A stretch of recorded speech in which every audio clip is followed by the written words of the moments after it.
Hello mga ka-backyard, good morning po sa ating lahat. So may hawak pala ako, isang Polish hen. So ayan. So dahil ready na siya for breeding, so ayan, na po yung puwet niya. At saka palagi na siyang nagkakakak sa cage na pinaglagyan ko sa kanya. So time na para isalang natin siya for breeding. So ngayon, ang parisan ko is 3 female at saka isang male. So isasalang na natin siya mga ka-backyard. At tingnan nyo kung anong male ang ipapartner ko sa kanya. At ipakita ko din sa inyo kung anong kulay ng papa niya at mama niya para makita ninyo. Dahil hindi ko ito ibabalik sa kanyang parents para maiwasan natin ang inbreeding. So maganda kasi pag hindi inbreeding ang ating mga alagang manok dahil yung size, yung quality at yung ganda is may improve pa natin. Pero pag once mga ka-backyard naging breeding kayo at mayroon kayong ipalabas na mga kulay na gusto nyong ipalabas, so pwede naman yung inbreeding. Kaso lang, ang hindi ko ginagawa sa inbreeding is mayroon talaga mga disable na mga sisiu. Kaya yan ang iniwasan ko sa aking mga alagang pansi chicken. Dahil sayang po ang panahon na nagbe-breed tayo at saka mayroon tayong mga sisiw na ganun. So ang ginagawa ko, hindi po ako nagsasalang ng inbreeding sa aking mga alagang manok dito. So may nakasalang na nga pala ako dito mga ka-backyard na 2 hen. So itong brown natin na medyo may batik-batik. So ang tawag po sa kulay dito sa amin mga ka-backyard is bakiki po siya. So bakiki po ang tawag sa kulay. At saka itong black na may pagka white. So ang papa po nitong black mga ka-backyard is itong silver lace ko na male. So ayan, siya po ang papa ng hen natin na black na may pagka-white na Polish Friesian. At saka dito ko ilalagay mga ka-backyard ang ating napakagandang female sa parisan na to. So ang parisan ko ngayon, 3 female at saka isang male. So ayan, ilalagay na natin siya dito. So ayan. So ito ang parisan ko mga ka-backyard. At saka ito yung male natin dito. Ayan. Napakaganda po ng male natin. B-shape po yung ano niya, yung palong niya. At saka yung lambi is napakaganda talaga. Ayan. So ito nga pala ang parents mga ka-backyard sa white natin na isinalang dito. So ito yung parents niya. So maganda talaga ang crest sa parents niya na hen. Kaso naisalang ko sa breeding kaya ganito ang nangyari mga ka-backyard. Naging naging madungis. Ayan. At saka ito naman yung papa niya. So ito po siya mga ka-backyard pag malapitan, napakaganda, napakaangas ng crest niya. So B-shape po ang kanyang palong pero hindi po siya kagaya sa white natin na masyadong malaki ang palong. So napakaganda ng natin ng male.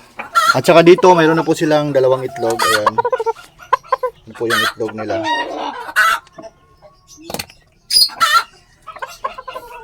So, ibigyan ko din ito ng pagkain mga ka-backyard dahil hindi po ito kumakain. Nasa 7 AM pa kasi ng umaga dito sa amin. At saka medyo na busy din ako sa mga alaga kong ibon dahil inuna ko po yung pakainin. At saka isinunod ko na ang aking mga pansi chicken.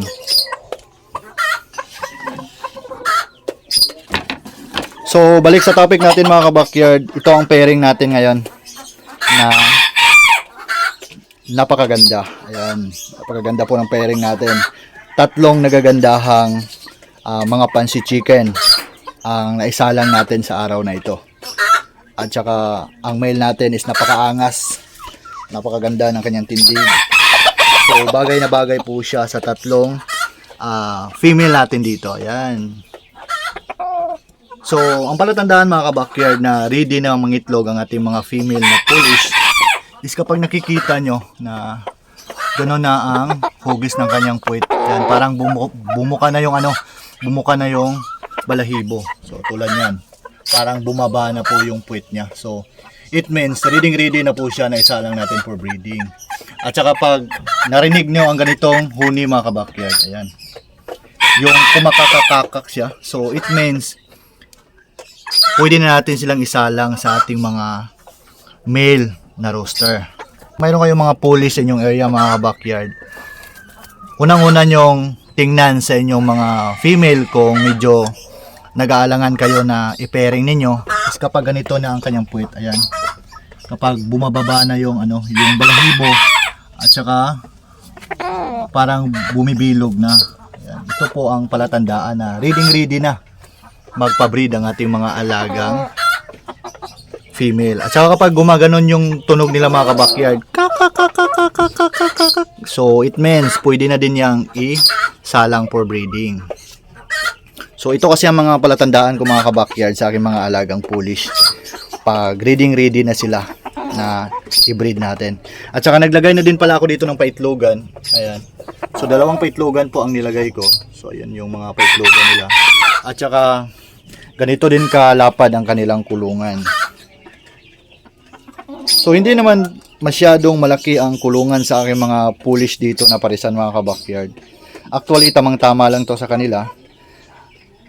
Dahil nakapagbigay naman sila ng itlog sa akin, nakapagbigay naman sila ng magandang performance sa breeding. Kaya ito na yung mga ginagawa kong practices dito sa aking area sa pagbe-breed ko sa kanila.